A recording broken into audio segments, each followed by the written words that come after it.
পেঁয়াজ ছাড়াও কিন্তু রান্না হয়। হ্যাঁ এই পেঁয়াজ দিয়ে এত মানে অস্থির হয়ে পড়ার পেঁয়াজ আমি তো জানি না। আমরা কিন্তু পেঁয়াজ ছাড়াও রান্না করি, অনেক তরকারি আছে যা পেঁয়াজ ছাড়াই করা যায়। না পেঁয়াজ ছাড়া রান্না করবো ঠিক আছে, মাগার পেঁয়াজু ওইটা বানাম কেমতে? আলু দিবেন। এইটা ভালো বুদ্ধি, দাও 1 কেজি আলু দাও। এত গ্যাস বিল, এত খাওন খরচ, এত অন্যান্য, এত দাম সাথে সংসারে এত খরচ আমদানি তো গুলাবার পারবো না।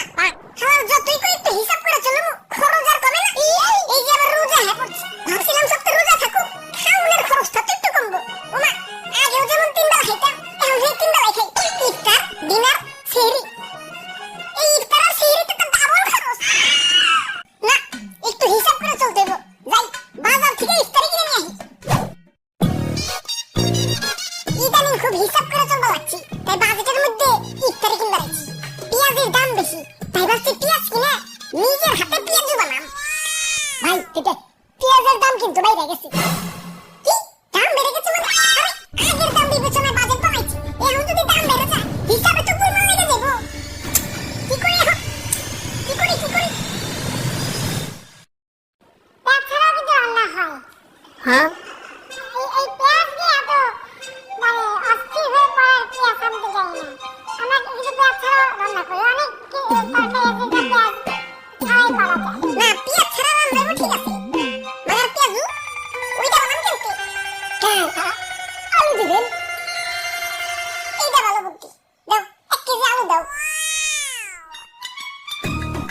বাজারে বেগুনেরও দাম বেশি, কি চিকনা চাকনা খাই, দেখলে মনে হয় সারা বছর রোজা ছিল। পেঁয়া দিয়ে কিনে যদি খাই, এই ডায়েট করা বেগুনি খাম কেলা। বেগুন কিনে দরকার পড়লে অনন্ত আম্বানি সেজের বেগুনি বানিয়ে খাম। দেও 1 কেজি বেগুন দেও। ভাই দাদা বেগুনের অনেক চাপ, সারা মার্কেট ঘুরে কোথাও বেগুন পাইবেন না। কও কি আমার অত টেনশনে ফেলে দিলে। তো বেগুন দিয়ে বেগুনি না খেয়ে আরো যে সবজি সহজলভ্য আছে সেটা দিয়ে খেলেই হয়, আমরা তাই খাই। মিষ্টি কুমড়া দিয়েও খুব ভালো বেগুনি না বানায়, মিষ্টি কুমড়া দিয়েও বেগুনি বানানো যায়। কি টিভিতে তো ভালোই বুদ্ধি দেয় সবাই, এমনি কিন্তু টিভি ছেড়ে বই দেখি একটু বিটিভিতে দাওছে। পটুয়া মাননীয় প্রধান পটুয়া খান তৃতীয় ভাতা পুরা জিনিস তো কিনলাম, এখন কাবাব আর বার্গার বানানো লাগিয়া মাংস কিনা লাগবে। কি মাংস আসেনি না? ওরা বাপুরে ইয়া মাংসের যে দাম, ইয়া তোমার বাজেটে তো শরম পাইবো।